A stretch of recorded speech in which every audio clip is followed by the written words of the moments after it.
C'est ici, dans la Somme, que nous retrouvons Fanny et Ludovic.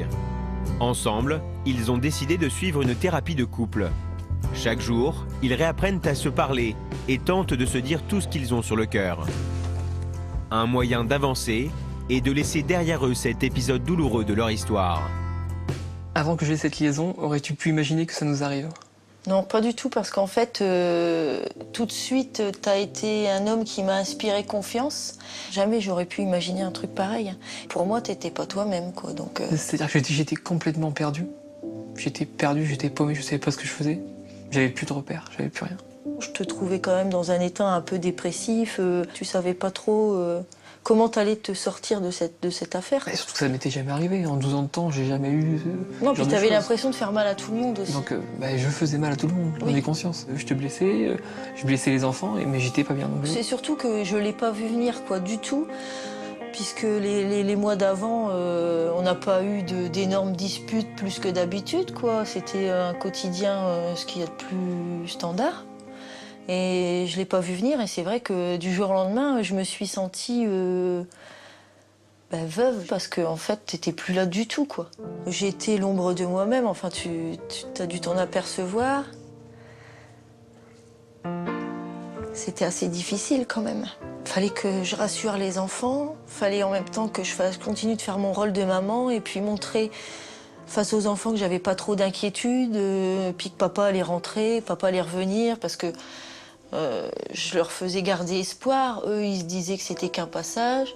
Ils avaient du mal à comprendre parce que ça a été tellement soudain, du jour au lendemain, etc.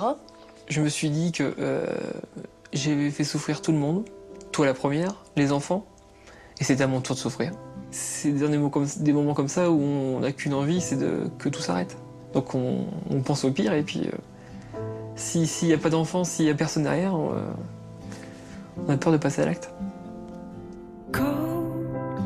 Comment as-tu vécu mon retour à la maison? Dans un premier temps, un soulagement énorme, quoi. Et puis, dans la foulée, une petite euphorie.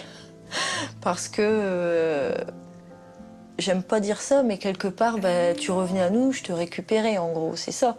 J'ai vite compris que on n'était plus les mêmes personnes après cette épreuve.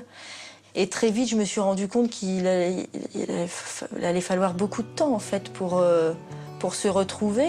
J'avais déployé tellement d'énergie à me montrer forte envers l'entourage, les enfants, etc. Et puis même pour toi. Si bien qu'après, c'est vrai que j'ai sombré. Et ça n'a pas été si facile que ça. C'est un mélange de sentiments, plein d'émotions, quoi. Et le plus difficile, c'est d'avoir été catalogué par des gens proches ou moins proches, tout de suite, sans savoir l'histoire, vraiment, de ce qui s'est passé, vraiment ce qui a été ressenti, comment ça s'est déroulé. Comme toi, le don Juan de service, et puis moi, voilà. La femme qui se complaît dans son infidélité, dans la fidélité qu'elle vit, ça c'est... C'est ce qui est le plus dur à vivre pendant, puis encore aujourd'hui. Et puis encore aujourd'hui. Penses-tu que cette histoire nous a rapprochés ou éloignés? Ça nous a plutôt rapprochés qu'éloignés, hein. Puisqu'on a appris à se parler, on a appris à s'écouter. Alors on savait le faire, mais peut-être pas aussi bien qu'aujourd'hui. On prenait pas le temps. Ouais. Et puis on a appris peut-être à se comprendre et à accepter aussi les petits défauts de chacun. Il y a des fois, on est plus indulgent, j'ai l'impression aussi, vis-à-vis de l'un et l'autre. Mais après, tout ce qui s'est passé, avec toute la souffrance que tu as eue, ah oui, j'ai failli te perdre. Alors je m'en suis pas rendu compte. Donc je t'aime plus qu'avant. Oui, moi aussi.